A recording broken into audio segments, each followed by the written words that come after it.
Hey friends, y'all doing well tonight? Sure. Well, so that the people streaming know that I'm not here by myself, when I say, are y'all doing well tonight? Yes. There we go. So now they're like, oh, it's more than just Mike, in the fellowship hall by himself, pretending to be talking to people. You all have seen me do that before, and it looks much more robotic. So, just you being in the room somehow adds fluidity to my joints. So I appreciate y'all being here. For that reason, if no other. So we, I know everything. All these questions are in light of current circumstances. So we'll just know that going in. So every question is in light of current circumstances. You having a pretty good week? Yes. Yeah. So. We're ready for Moses. Ready for come on, ready for Moses. No more for me then. I was going to ask if anybody was at first day of school or anything in the room, but we may not. I know that Laura Tadlock is a couple of days into residency, so that's school. Yes, so 3 days now. So and Margaret, how many days of class have y'all got under your belt? Just 3 days. So we do have a few, and there. Dick Bodenhammer has 3 days of school. Dick, you're teaching? Adjunct. I'm a contractor. Contract teacher. Yes. Very good. Anybody else into school? Nobody else 2 or 3 days into school. Some of you are happy not to be, right? Yeah. It's like that question I asked a few weeks ago about if you could have any job right now, what would you like it to be? And there are several folks over here like, I don't want a job. No, I did that for 40 years. Don't give me another job, Mike. I like this retirement thing works for me. So we feel the same way for at least many of us when we've completed school.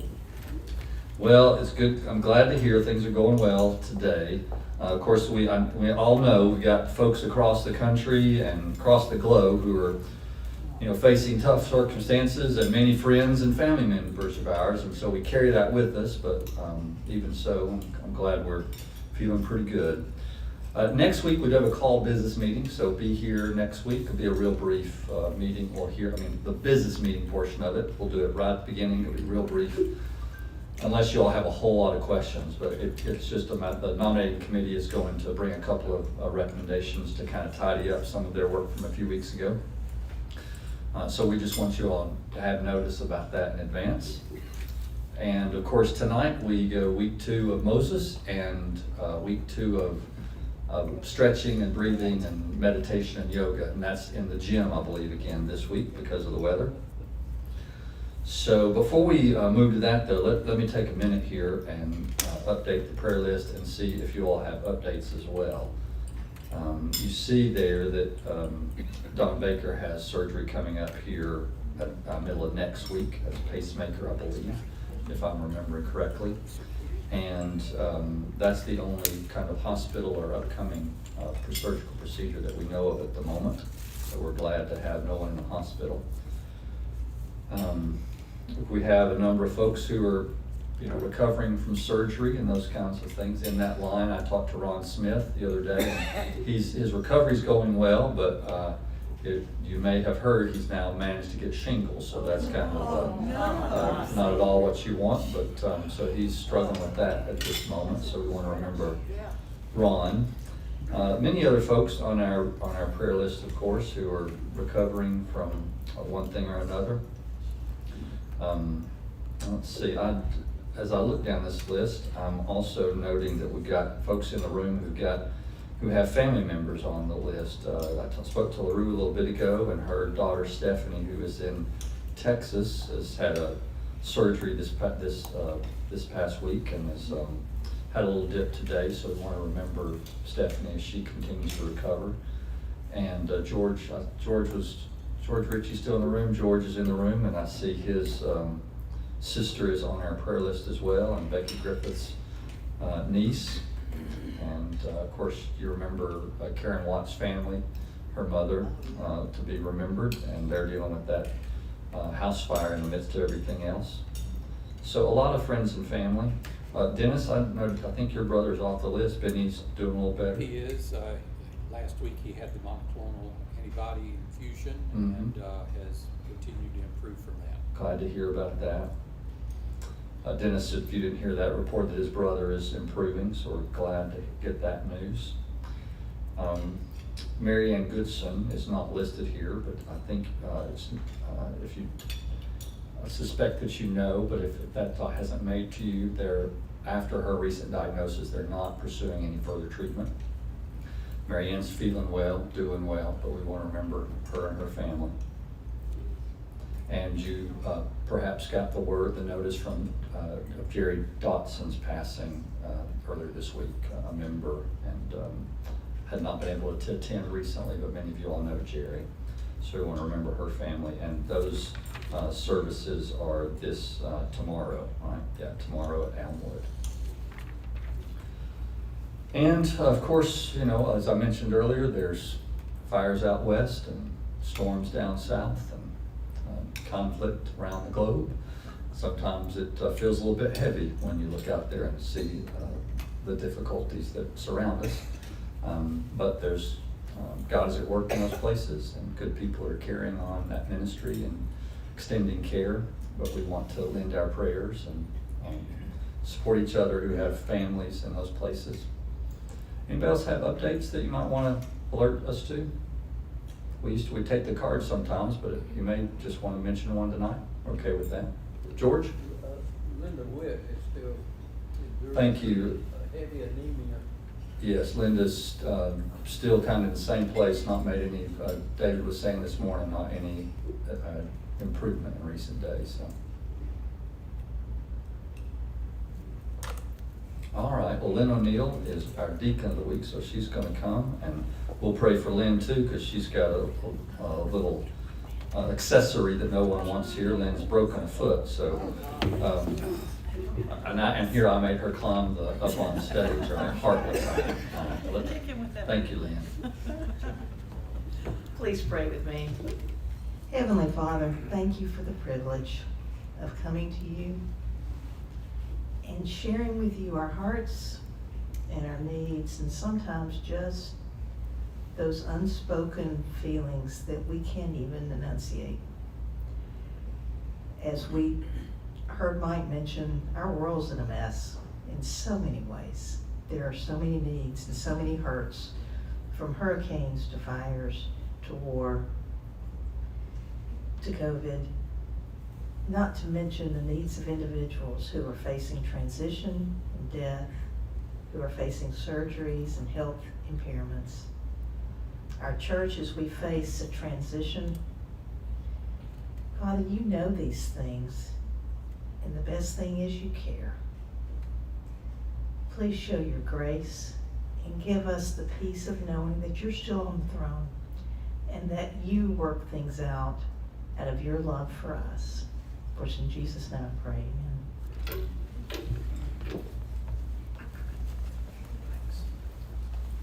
All right, Jeff, we'll go ahead and, he's making his way. He knows the plan.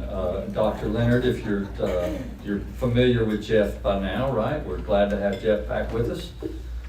And I'm not going to take any time away from Moses. So I've got till 8:30, right? That's right. Well, we extended to 9:15. 9:15. So we're going for 3 hours. So bathrooms are right back here if you want to make an early exit. Maybe Jesus before we turn. Yeah, that's right. So we'll wear them down. Oh, goodness. Well, it's great to be with y'all. I had the privilege of meeting Margaret last week, and I just want you to add her to your prayer list, because she's 3 days into a semester and doesn't have any classes with me, and that is a great burden to have to bear. One that really no Sanford student should have to bear. It's tough, so definitely pray for her. Y'all, it is actually quite funny. This is my first week of classes, and I try to pump the students up, and I'm excited about my class, and encourage them to take it. And I made it all the way through my roster. We were 20 minutes into class, and there was one poor guy, and it was only then that he figured out he was in the wrong class. And I said, buddy, I have rarely felt so sorry for any person. You're going to have to do the walk of shame through the class. And you will wistfully walk through the rest of your Sanford career going, if only I could have been in Dr. Leonard's class. It was really quite funny. I felt really bad for the guys. So, we are on to Moses, except we're still just on toward Moses. Because Moses is the response to something that's happening to the Israelites. We talked last week about how it is that Israel gets down to Egypt, that Jacob is going to come down at Joseph's request, and this is a moment that is supposed to be one filled with fear and trepidation for us. Because if a man of purity, faith, and faithfulness like Joseph can be absorbed into Egyptian culture, what in the world will happen to a scoundrel like Jacob? And one of the aspects of this is that Egypt is a kind of culture that is very sort of American in some respects, that it's a melting pot. It just takes people in and just turns them into Egyptians. I remember laughing one time when we were at Disney World. And so here we are in Orlando, Florida. We're in Epcot, and there's a restaurant there that's the Beer Garden restaurant, which is in the Germany section of the World Showcase. And there on the little platform, you've got these guys playing as an Oompa band. And in front of them, there's a white kid, a black kid, and an Asian kid that are all dancing together. And you just say to yourself, only in America. I mean, there's no other place that really could do this, where we just kind of take everybody in and you just become American. Well, Egypt's a lot like this. In fact, Egypt is so much like this that there's a certain point in history where a group of people, these Western Semites that are called Hyksos, they come in and they just sort of eventually take over the country. And they become the leaders, and they reign for an entire, what they call interregnum that's in there. And eventually another dynasty will come and displace them. But this is not the only time this has happened. There's a group of people called the Mamluks, much later in history, that do the same thing. If you were a Marine, or you know a Marine, that sword that a Marine has with their dress uniform is called a Mamluk sword. And it's because of a period of time when, the Marines, they went and they took on the Barbary pirates, and that's where they kind of took over that sword as one of their emblems. Well, the Mamluks were a group of people that were brought in during the Arab period, and they were originally slaves, and eventually moved from being slaves to running the place, and actually ran the place for several hundred years. They have a particular style of architecture and so forth from this period. Egypt has had the reputation of doing that. Our concern when Israel goes down to Egypt is, will they just blend in and never be heard from again? That they'll just disappear into the mists of history. And that is our concern when we actually hit the book of Exodus and we see that the Israelites have multiplied greatly in number, but they no longer have that sense of identity about them. That they no longer have names, they're not in that census order. And the way that the Hebrew text really expresses it is it uses that word sharatz, which means to swarm. The Israelites are swarming, but people who are swarming, there's a lot of them, but they don't have a sense of who they are anymore. When we get to the next verse in the book of Exodus, and if you've got your Bibles, you can turn to Exodus chapter 1, and we're going to start off with verse 8 here. And of course, I brought my Bible with tiny print, so if I get one of y'all to hold it, then I'll be able to read it there. It is very frustrating for me because I had my eyes lasered some, 10, 15 years ago. I can pick out the gender of a gnat flying by at 100 yards, but I have to do this now with my own notes right in front of me. It's very frustrating, and I know many of y'all can sympathize with it. The way that the text begins here in verse 8, it says, "Now a new king arose over Egypt who did not know Joseph." That's probably more there than just saying there's a new king who doesn't actually just know the person Joseph. It's probably a new dynasty that has come in, and they don't have that same connection with the Israelites that past dynasty had. So there's been a kind of sea change in the leadership here, and he says to his people, it says, "Look, the Israelite people are more numerous and more powerful than we. Come, let us deal shrewdly with them, or they will increase, and in the case of war, join our enemies and fight against us and escape from the land. Now, this is one of those where I beg of you to come and re-register as a Sanford student and take Hebrew with me, because there's so much that is kind of, it wouldn't be like school at all. Just ask my students. I mean, they had no problem when I told them there were going to be 150 vocabulary words this week. They loved it. They were very happy and wishing that they could, well, their vocab words they had before, they were wishing that they could look at the roster and see that they were in the wrong class at that moment. There are stories in the Bible that, all the Bible is inspired. It's all profitable for all of those reasons that 2 Timothy would say. But there are some stories that are just told well. If you read the book of Ruth, if you read the Joseph story, for example, they're really well told stories. Exodus 1 is one of those stories that it sets up Pharaoh with the verse that I just read. It says that Pharaoh reaches out to the people and he says, "Come, let us deal shrewdly with the people." From the moment he uses the word shrewdly, he's being set up to look like a fool. In fact, the way that the Hebrew kind of buries it in there is, how in grammar you have some verbs that are active verbs and some that are passive verbs, and then there's a middle kind that are called reflexive. And so an active verb would be something like, I wash the lettuce before I make a salad. So wash, I'm doing that to an object. Passive is when you're the recipient of the action. So you're a little kid and your mom washes, you, or she washes your clothes or something like that. So you're the one being washed in that moment. And you can have reflexive where you're both doing and receiving the action. So I wash myself. Well, then I'm getting both. That doesn't work with every verb.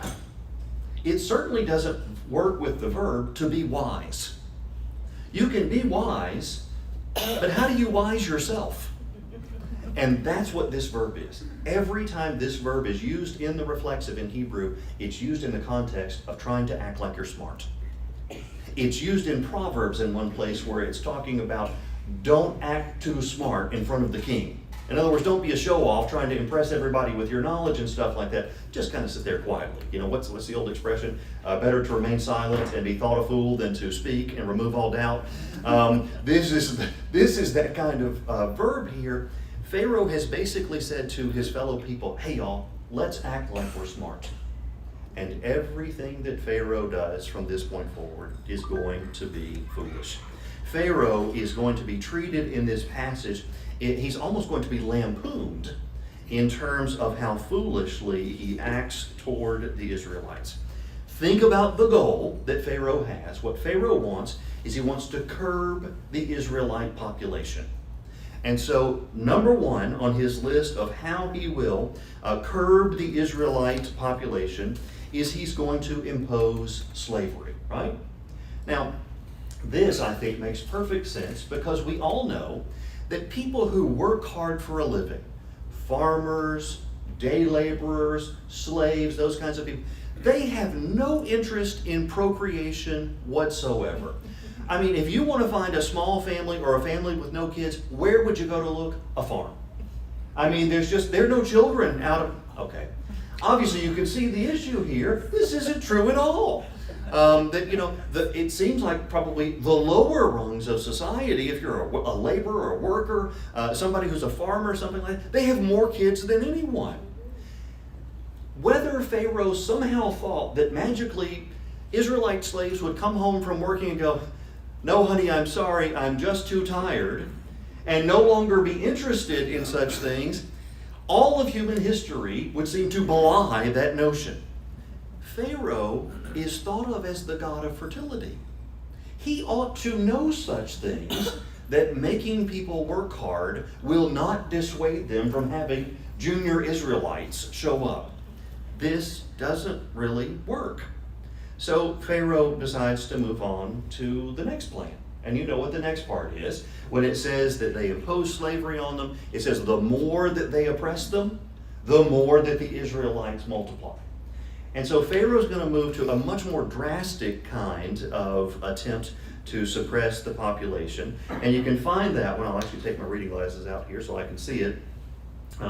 It says in verse 15, the same passage, it says, the king of Egypt said to the Hebrew midwives, one of whom was named Shiphrah and the other Puach, when you act as midwives to the Hebrew women and see them on the birth stool, if it's a boy, kill him, but if it's a girl, she shall live. All right, so let's think about what his next step is.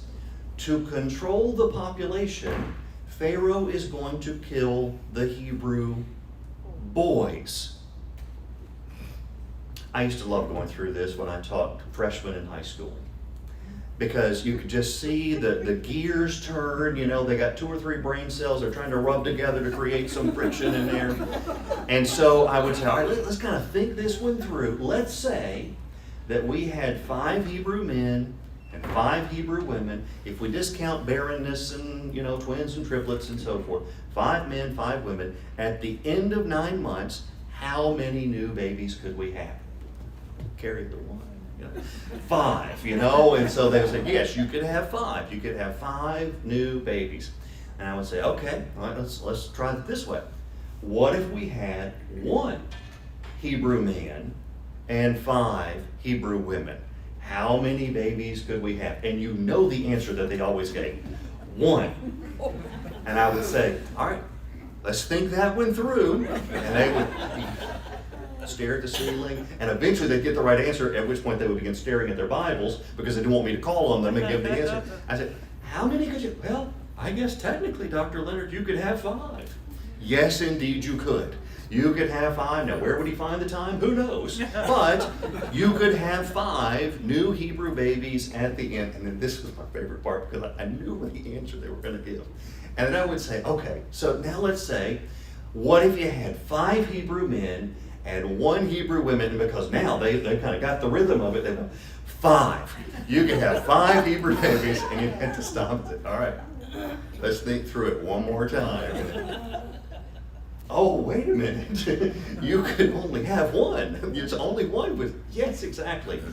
The God of fertility ought to know that. That if you want to control the population, you don't control the population by reducing the number of males. You do this by reducing the number of females. Alabama is a state where deer are more than plentiful. I cannot leave my house on an evening without passing deer on this road. I go over to my parents' house a lot of times. The deer are there waving at me as I go by. I mean, there are deer everywhere around us in this state. And Alabama has tried very hard to control that population. And so the deer season just seems to last longer and longer. And what especially lasts longer is the number of what they call doe days. The days where you can also take a doe in addition to taking a buck, because they know that's the number one way to suppress the population. When I lived in New York, I remember going hunting one time at West Point. West Point has a huge amount of land. They needed to control the deer that were there. Well, when you got a tag to hunt at West Point, you were obligated to kill a doe first, because that was the only way that they could ensure that you actually lowered the population. Killing a buck wouldn't accomplish that. So when Pharaoh wants to suppress the population of the Israelites, he's made to look foolish, because the way he goes about it is to kill the Hebrew boys. But there's something in there that makes him look even more foolish than that. When Pharaoh, most powerful person ever to have lived at this moment, Pharaoh, decides that he wants to control the population, he doesn't appeal to his crack Republican guard. He doesn't appeal to the 10th Legion or something that's over here. He doesn't appeal to these guys that, oh yeah, I like to kill 2 or 3 Hebrew kids before breakfast every day. What he does is he picks midwives to be the ones who will do the killing. Women who have devoted their lives to welcoming new babies into the world. That's just the kind of people that I need to take care of this. He chooses midwives to kill the new babies, and not just midwives. Hebrew midwives are the ones that he picks. He picks Hebrew midwives. Their names are Semitic names, Shiphrah and Puach. They're not Egyptian names. So we know that these are Hebrew women. He's asking these Hebrew women to facilitate the genocide of their own people. This is not going to happen, and Pharaoh ought to know that this is not going to happen. There is no way that these women are going to end up killing their own people's children. Why would Pharaoh have picked women like that? Why would he have picked women at all? Why would he not have picked his terrible soldiers who hated the Israelites to be the ones who do this? He doesn't, because Pharaoh's being made to look foolish here. Now, not only that, but there's a little part that's in here that, again, you just can't get it unless you read it in Hebrew. All right, so take a close look at your text, and I'll show you exactly where this line is. Do you see where it says in verse 16, when you act as midwives to the Hebrew women and see them on the birth stool? Okay, so you see that line? We've all heard this from right from the time we knew our Bibles when we were younger. When you see them on the birth stool, there's a problem. It doesn't actually say birth stool here. The word that's used is the word for a stone. Does anybody have a translation that actually says that? Because every once in a while you'll get one that says, when you see them on the birth stone or the birthing stone. Well, Hebrew's got this funny thing where in Hebrew you can have a word that is singular, and you can have a word that is plural, but you can also have a word that is what they call dual. And it's our version of saying like a pair of pants or a pair of glasses. You know, nobody ever just says, you know, I'm wearing a pant. You know, you wear a pair of pants. And Hebrew can do this. They just put this kind of ayim ending on the end of something. And so you can have miknasayim or mishkafayim are the words for things that are dual like that. The text doesn't say birth stool. It says the two stones. So if we change our text a little bit, it would read, when you see them on the two stones. If it's a boy, and you kind of think, what the heck are the two stones? I mean, I don't, did they do birthing differently back then or something? I remember vividly, my wife will not want me to tell this. Thankfully, it's not being recorded. But when my wife went into labor for our son Samuel, we're in one of the rooms there. It wasn't her time yet.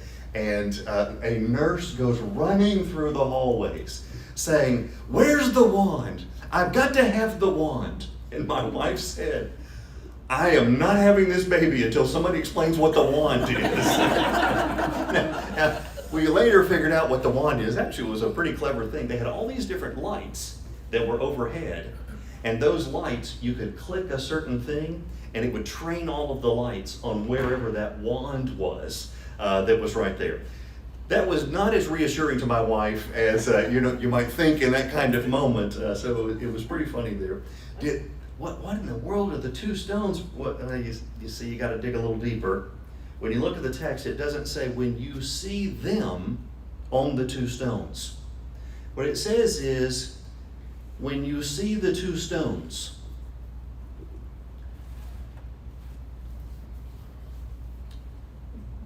Pharaoh is explaining to the midwives how to tell whether it's a boy or not. Pharaoh says to the midwives, when you see the two stones, it's a boy. Let it live. These women who have welcomed countless numbers of naked children into the world don't need to be told this, and yet here is Pharaoh looking oh so foolish when he says to the midwives, when you see the two stones, it's a boy. Kill it. If it's a girl, let it live. This is Pharaoh one more time being made a fool of, basically, when he tries to explain to the women. Just imagine it. Yeah, we got that. We understand how that part works. And then the midwives have one other role in here. If you remember how the story goes, that Pharaoh tells them to do this, and the midwives refuse. If you look at the text, you can look at verse 17. It says, but the midwives feared God. They did not do as the king of Egypt commanded them, but they let the boys live. No surprise there, right? It says, the midwives said to Pharaoh, because the Hebrew women are not like the Egyptian. I skipped a little bit. He said to them, why have you done this and allowed the boys to live? The midwives said to Pharaoh, "Because the Hebrew women are not like the Egyptian women, for they are vigorous and give birth before the midwife comes to them." The women craft the sort of, lie here that none of us would be snookered by if they told us this. I mean, you just imagine this thing. Here is Pharaoh in all of his glory, and here are these two peasant midwives. Oh, whew, Pharaoh, we tried so hard to kill our own people. We come rushing there to try to kill them, but man, those Hebrew women, they are vigorous, just out as pup the child, and they are off and running, probably back in the field, who knows? We really wanted to, Pharaoh, but we just couldn't. And what does Pharaoh do? He lets himself get pulled right into this. Okay, if that's the way it works. Pharaoh is taken in by these women here. He is duped by them. It's the kind of excuse that if your teenager said something like this for breaking curfew, you would go, right, you're grounded. Pharaoh ought not to believe this, and yet he does. Now, Pharaoh continues to look foolish in the rest of the chapter, but he's actually going to look, it kind of moves beyond the slightly humorous part of how foolish Pharaoh is into a much more serious kind of moment. You notice when we get to verse 22 that the text says that in response to this, because the midwives feared God, verse 21, he gave them families. Then Pharaoh commanded all his people, "Every boy that is born to the Hebrews you shall throw into the Nile, but you shall let every girl live." At this point, what Pharaoh has done is he still looks foolish because he's attacking the boys, but now he also begins to look monstrous. And it's one of these kind of ironic moments, if you think about it, that Pharaoh is about to create the circumstances for the demise of his own dynasty. If you kind of trace things back, let's start at the end and work our way backwards. Pharaoh's arch nemesis is going to be Moses. Well, why is it that Moses is the perfect character to take on Pharaoh? Well, he has kind of the dual citizenship, doesn't he? I mean, on the one hand, he's a Hebrew, but on the other hand, he's raised, at least to some degree, in Pharaoh's household. Well, how did that happy confluence of events take place? Well, it happened because Pharaoh's daughter ended up bringing Moses into the household.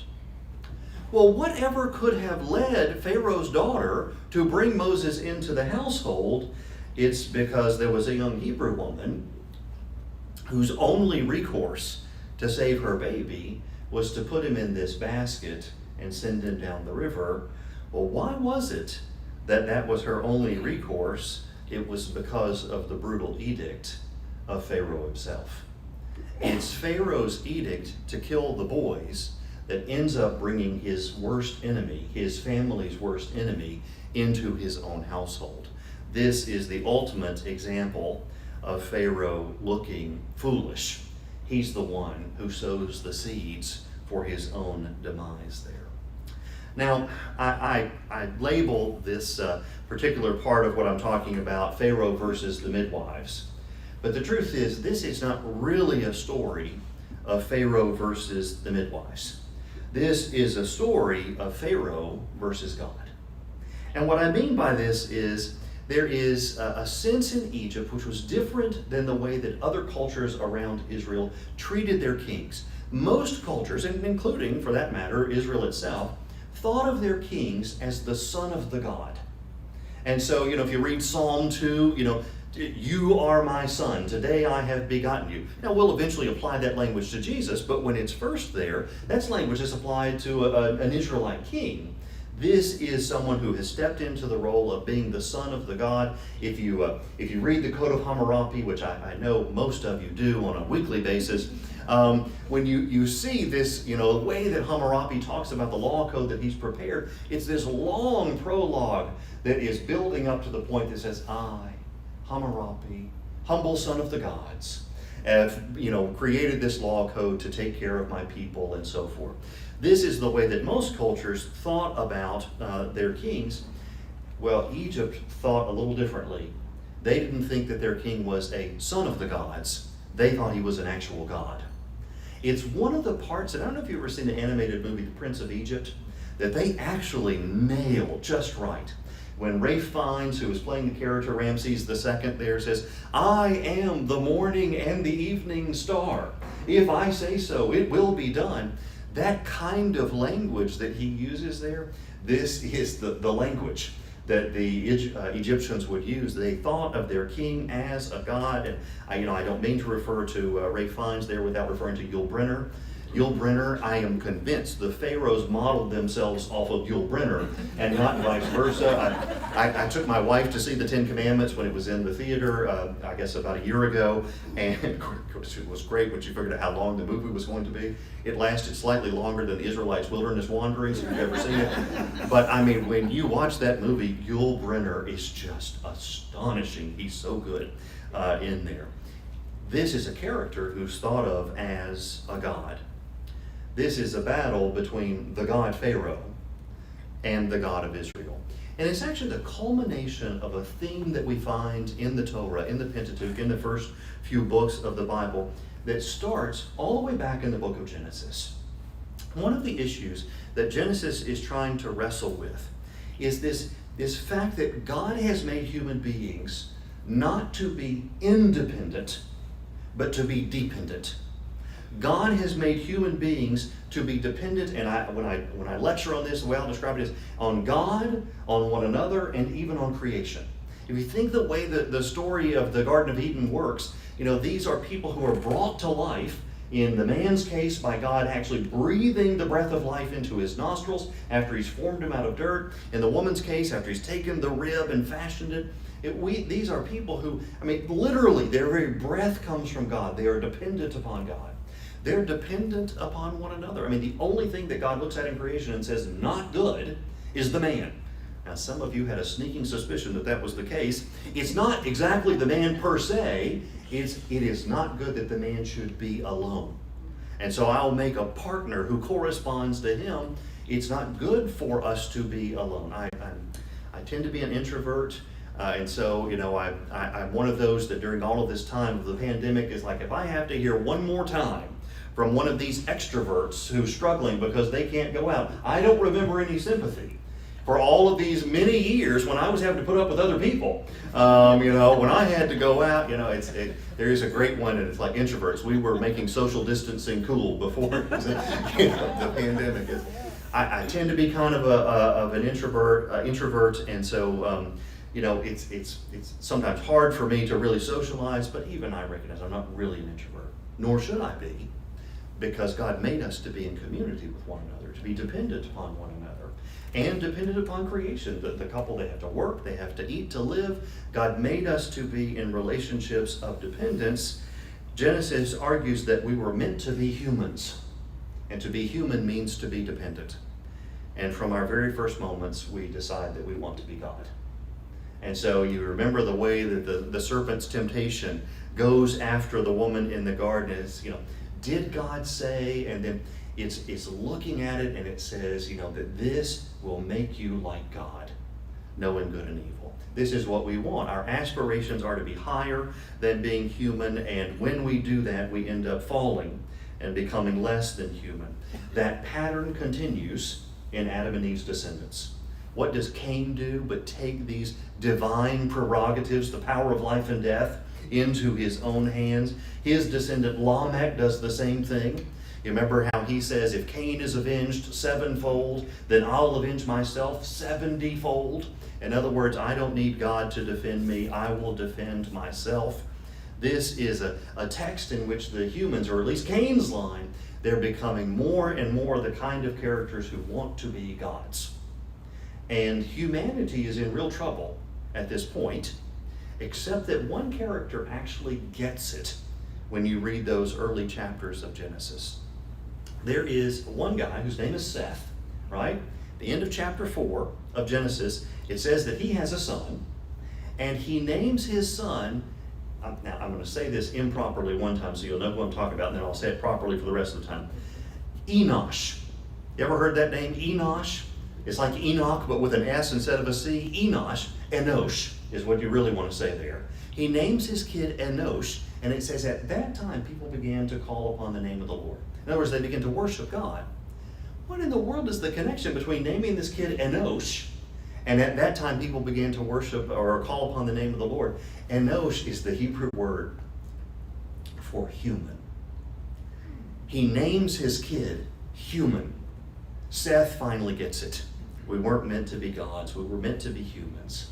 And once we understand who we're supposed to be, then we can have a right relationship with God, with one another, with creation. Pharaoh is someone who seems to be following in the line of Cain. Pharaoh has arrogated to himself the power of life and death that he expresses in such a cruel fashion, and going after the Israelites, in enslaving them first of all, in killing them secondly. Pharaoh's trying to act like a god, but when we try to act like a god, we end up looking foolish. And when we try to act like a god, ultimately we end up also looking monstrous, because acting like a god always devolves into violence. If you think about the story of the flood, which comes right after, you've got these two lines, Cain and Sept there. What it laments is, it says, in those days, the thoughts of men's heart were only evil all the time, and the world is full of violence. Why is it full of violence? Because they're not depending on God. They're not depending on one another. They're not depending on creation. What they're doing is each one is looking out for himself. And so they end up looking monstrous. When you want the counterpoint to how Pharaoh is acting, that's when we finally work our way back to the midwives. There's a fascinating line that it uses in the text when it talks about why the midwives didn't go through with Pharaoh's order. If you look back, if you've got your text and you look at chapter 1 of Exodus, you'll notice in verse 17, it says, but the midwives feared God and didn't carry out the order. Now, this is a fascinating expression when we say to fear God. I'm sure you, like me, when I think about fear God, what I really think about is the bigness of God and being awestruck at some element of God's creative power. And so, for example, we've had a storm every other day, seemingly, this summer. And I love going out on my front porch when there's a lightning storm out and praying that the trees will not fall on my house, but being just sort of, impressed by the power of God expressed in the thunderstorm, that kind of thing. Or, one of my most cherished memories is watching, gosh, I'm choked up about it, just think about it, watching sunsets on Half Dome when I'm just across the Yosemite Valley on a backpacking trip. It's that kind of moment where God seems so awesome and we are filled with awe. That's that fear God moment. What's so fascinating about this phrase is that it is constantly used in Scripture in one particular context. It's the context of how we treat vulnerable people. Listen to a few verses in which this appears. This is Genesis 42:18. Joseph said to his brothers, "Do this, and you will live, for I fear God." The brothers are in a vulnerable position to him, and he says, you don't have to worry about my hurting you because I fear God. Leviticus has this phrase. This is from Leviticus 19. You shall not curse the deaf or put a stumbling block before the blind, but you shall fear the Lord. Or Leviticus 19 again, you shall rise up before the gray-headed and honor the face of an old man, for you shall fear your God. Do you see this, the beginning of this collection of vulnerable people?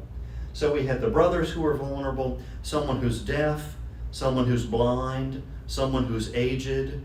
Leviticus 25, if someone becomes poor and cannot maintain himself, you are to maintain him as you would a guest. You are not to take interest from him, but to fear your God. Someone who's poor. Or even slaves, Leviticus 25. Treat slaves kindly and release them in the Jubilee year. You shall not rule over them with harshness, but shall fear your God. or Deuteronomy 25. There's a story that's actually first found in Exodus 17, but then comes back up in Deuteronomy 25 when the Israelites are escaping from Egypt. And there's a group of people called the Amalekites. And the Amalekites, they attack the Israelites, but they're not strong enough to attack them in a frontal assault, so they pick off the sick and the aged and the weak at the back of the pack. And it just infuriates God. And God is angry at the Amalekites for the rest of the Hebrew Bible. Deuteronomy 25 puts it this way: Amalek pursued the Israelites when they were in the wilderness. You remember how he attacked you on the way when you were faint and weary, and cut off at the rear all who lagged behind you, for he did not fear God. Even in the New Testament, do you remember Luke 18, the judge who won't listen to the case? And why will he not listen? Because he did not fear God. This is someone who doesn't take care of vulnerable people. It's fascinating that you have this connection between this phrase, to fear God, and how we treat vulnerable people. I will read this next line because I will say it poorly if I don't. If we truly believe what we say we believe about God, then that belief must work its way out in the way that we live. As people who have actually seen the terrifying awesomeness of God face to face, and then received mercy rather than judgment, it falls to us to live accordingly. It falls to us to show kindness to people who are similarly vulnerable. The message of Scripture is that we are vulnerable, and what God has chosen to do with us is, instead of giving us what we deserve, to give us what we don't deserve. I mean, this is the whole logic of, when people talk about, I wish God would just give me what I deserve. Oh, for the love of heaven, please no. I don't want what I deserve. I want what I don't deserve. I need that mercy. Every person has someone to whom they are vulnerable, and someone who is vulnerable to them. It might be a wife who isn't a match in strength, perhaps, to her husband, a child whose strength is no match for his parents, a baby, a beggar on the street, an employee, a student, a younger brother, a younger sister, an aging parent. All of these are people who are vulnerable in a certain relationship. And we are put in the position where we can either help or we can hurt that vulnerable people. When we have that power to hurt, and instead we help, what we are doing is living out the fear of God. What we are doing in that moment is saying that our faith is not just some idea, it's something that's real. It's real enough that it changes the way that we actually act. The midwives are just such an incredible example of this. And I think it's for two reasons. One reason why it's so incredible is because of the incredible danger and personal cost that they faced by defying Pharaoh's order. That in this moment, they're putting their own lives literally on the line to do this. And second is because of the convenience that it would have been. They had Pharaoh's backing to do this. They could have very easily executed his order and used the Nuremberg defense and just said, I didn't have a choice. I was just, doing what I was ordered to do. And these women, they just stand up as such model examples of the character of fearing God and say, even if there is a great risk and cost to me, I'm going to live out my faith. They fear God. What's so fascinating in this passage is they are the only people God relates to in the entire descent of the Israelites into slavery. I don't know if you've ever really paid attention to this. I'll come back to it next week. But during the course of Israel's descent into slavery, God and Israel grow separate from one another. On the one hand, God doesn't seem to lift a finger to save the people, to stop them from going into slavery. And on the other hand, the Israelites don't pray. All through the descent into slavery, they don't pray. The Israelites and God are growing separate from one another. That's all going to change at the end of chapter 2. We'll have to wait to get there. The one exception to this is the midwives. It says that the midwives feared God, and in return, God gave to the midwives houses, families that are in there. The other thing that's interesting, they're the only named characters in the whole thing. And remember what I mentioned to you last week? Your name is your identity. These are women who have an identity. They know who they are. And because they know who they are, because they know that their faith is real, they act it out by fearing God.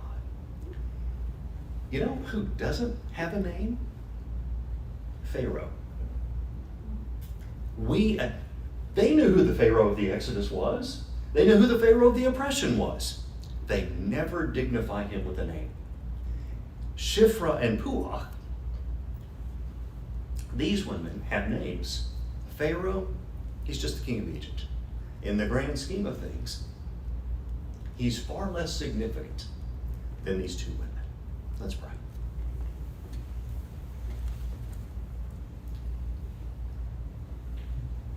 Father in heaven, I thank you so much for those moments of great faith and courage that stand out to us in Scripture. It's the moment when Shadrach, Meshach, and Abednego say, "And if not, we still won't bow." Those moments when Moses will go right up to Pharaoh and say, "Let my people go." The moments like when Shiphrah and Puah say, "We're not going to do it." And they instead take care instead of hurting someone. Father, I pray that you would give us the courage in our daily walk to be kind to those who are vulnerable, to live out our faith in the context of other people. What a different world we would live in if all of us lived out our faith and were kind to one another rather than hurting one another. I pray that you would make that a reality sooner rather than later, God. I pray this in Jesus' name. Amen. Good, good. Thank you. Yeah, very good. Jeff, thanks so much for bringing text alive for us tonight, and we look forward to 2 more of those, right? Great time together. We might eventually get to Moses. He'll be waiting for us when we get there. Thanks again for being here tonight. Look forward to seeing you the next time around, Sunday, next Wednesday. Until then, good evening.